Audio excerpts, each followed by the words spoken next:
کے بعد خوش آمدید۔ فرید پراچا صاحب کی بات مکمل نہیں ہو سکی تھی جی۔ میں تو صرف اتنی بات کہنا چاہتا ہوں کہ جیسے آپ نے یہ سوال اس وقت کر لیا نا جی کہ یہ سارے معاملے میں کوئی رقم تقسیم نہیں ہوئی، یہاں تو رقم تقسیم ہونے کی باتیں ساتھ چل رہی ہیں۔ ثواب دیدی فنڈ کے بارے میں آپ کے میڈیا کے لوگ ہی عدالت کے اندر گئے ہوئے ہیں، اور یہ جو کچھ ہو رہا ہے اس میں کون سی چیز ڈھکی چھپی ہے کہ آپ فنڈ بھی دے رہے ہیں، ثواب دیدی فنڈ بھی استعمال کر رہے ہیں، آپ پارٹی کے اجلاس جو ہیں وہ ایوان صدر میں کر رہے ہیں، اور کون سی چیز الیکشن کے اندر مداخلت ہے ایوان صدر کی، اور کس چیز کا نام ہے۔ ایک بات میں یہ کہنا چاہتا ہوں کہ سپریم کمانڈر، جیسے میں نے کہا تھا یہ بالکل ایک مختلف قسم کا صدر کا عہدہ ہے، یہ کوئی پارٹی کا وہ نہیں ہے، متحمل ہی نہیں ہو سکتا، یعنی پارٹی پالیٹکس سے بالا تر ہونا چاہیے صدر، بالا تر ہے، یعنی فادر آف دی نیشن اس کو کہا جاتا ہے صدر کو۔ اب یہ کہ یہ ساری بات کے اندر جو تھا کہ یہ سپریم کمانڈر بھی ہیں افواج کے، اگر فوج کا کمانڈر ان چیف جو ہے وہ جلسے نہیں کر سکتا، وہ جلسوں سے خطاب نہیں کر سکتا، تو یہ کس طرح سے کر سکتے ہیں؟ محترمہ بے نظیر بھٹو صاحبہ جب اعتراض کرتی تھی، ہم بھی اس وقت کرتے تھے پرویز مشرف پر کہ یہ وردی پہن کر یہ کر رہا ہے، یہ سارا، اس وقت وہ بھی صدر تھا، تو اگر اس کا پالیٹکس کے اندر حصہ لینا اور ایوان صدر کا لینا اس وقت غلط تھا، تو آج کیسے ٹھیک ہے؟ صدیق الفاروق صاحب یہ بتائیں کہ یہ اس کا جواب تو میں دوں گا نا اسامہ، ایک سیکنڈ میں پہلے مجھے بات کرنے دیں۔ چلیں مختصر، بالکل مختصر، کیونکہ پہلے کافی لمبی گفتگو ہو چکی ہے۔ اچھا بتائیے۔ میں صرف یہ گزارش کروں بہت ہی ادب کے ساتھ، فرید پراچا صاحب نے کہا کہ وہ پابندی 2 سال تک جو ہے سیاست میں حصہ نہیں لے سکتے، تو پریزیڈنٹ کے کینڈیڈیٹ بننے کے لیے وہی کوالیفیکیشن چاہیے جو ایم این اے بننے کے لیے ہوتی ہے، اور اس میں کوئی پابندی نہیں ہے۔ اگر ان کی بات یہ مان لی جائے تو کیا پریزیڈنٹ صاحب دوبارہ جب الیکشن ہوں گے تو الیکشن 2 سال تک نہیں لڑ سکتے؟ وہ لڑ سکتے ہیں، یہ وہی بات آج دور کی بات ہے، وہ تو عدالت میں نہیں، میں نے آپ کو روکا نہیں۔ دوسری بات ایک سیکنڈ دوسری بات یہ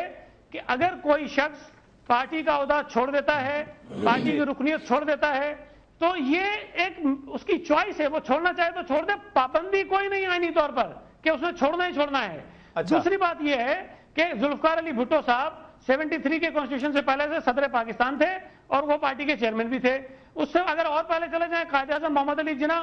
آپ کے پریزیڈنٹ تھے لیجسلیٹو اسمبلی کے بھی، گورنر جنرل بھی تھے، مسلم لیگ کے سربراہ بھی تھے، تو یہ کوئی ایسے ہارڈ الفاظ نہیں ہے کہ صدر جس دن گورنر جنرل بنے، صدیق صاحب سے جواب لیں، جس دن قائد اعظم محمد علی جناح، سعید صاحب بات ہو گئی، اب جواب لینا میں سمجھ گیا ہوں کہ یعنی آپ کی نظر میں آئین میں کوئی قدغن نہیں ہے کہ وہ آرمی چیف تھا۔ ٹھیک ہے، آرمی چیف صدر پاکستان نہیں بن سکتا، اور آرمی چیف اگر غلام اسحاق میں اور اس میں فرق بتا دیں، چلیں وہ کسی پارٹی کی میٹنگز ہو کر ہیڈ کرے گا۔ صدیق صاحب کی بات سنیں، سعید صاحب غلام، انہوں نے اعتراض اٹھایا کہ وہ صدر پاکستان جو سپریم کمانڈر ہیں۔ میرے بھائی جب این آر او کا کیس چلا تھا تب آپ کو خیال نہیں ہوتا تھا کہ یہ سپریم کمانڈر ہے اور اس کے خلاف آپ کہہ رہے ہو کہ جی خطرے کو دوسری عدالتوں کو؟ اچھا اس کا جواب تو لے لینا سعید صاحب، بات ہو گئی، میں سمجھ گیا آپ کی نظر میں فوج کا سپریم کمانڈر ہے تو اس کو این آر او کے کیس میں بھی وہی فیسلٹی وہی ریلیف ملنی چاہیے۔ چلیں آپ جواب بھی آنے دینا، بات دیکھیں نا، امیونٹی ہے تو ہم نے نہیں مانی۔ دیکھیں لوگوں کو نقطہ نظر تب سمجھ آئے گا مختلف پارٹیز کے جب دوسروں کا بھی جواب آئے۔ خوف کریں، جو پابندیاں صدر پر ہیں وہ لگائیے آئین میں، جی میں آپ عرض کروں گی، دیکھیں یہ تو دونوں امیونٹیز، جو فیسلٹیز، جو بینیفٹس، ٹھیک ہے، اب فیصلہ ہمارے سامنے، یہ سب باتیں عدالت کو بھی پتہ ہے سعید غنی صاحب۔ اب یہ چپ نہیں کریں گے آپ، سعید غنی صاحب آپ چپ تو نہیں کریں گے آج تو بہت، آپ تو بڑے معقول آدمی ہیں، آپ کیا کر رہے ہیں آپ؟ اچھا چلیں آپ صدیق صاحب، میں یہ عرض کر رہا ہوں کہ بڑی کمزور دلیل دے رہے ہیں سعید غنی صاحب۔ قائد اعظم علیہ رحمت جب گورنر جنرل بنے تو انہوں نے مسلم لیگ کی صدارت سے استعفیٰ دے دیا، یہ انہیں یہی پتہ نہیں ہے، تاریخی طور پر یہ غلط بیان کر رہے ہیں۔ دوسری بات، ایک منٹ صبر کریں جی، آپ میری بات سنیں نا، آپ تو بات میں آج آپ کا رویہ ہی مختلف ہے، آج آپ کا رویہ ہی مختلف ہے، سنیں آپ ایک منٹ، آپ بات سنیں۔ دوسری بات انہوں نے کہی کہ جناب علی وہ جب الیکشن لڑ رہے تھے آصف زرداری صاحب تو کسی نے اعتراض نہیں کیا۔ بھائی جب وکیل مقرر کر دیا جاتا ہے جج،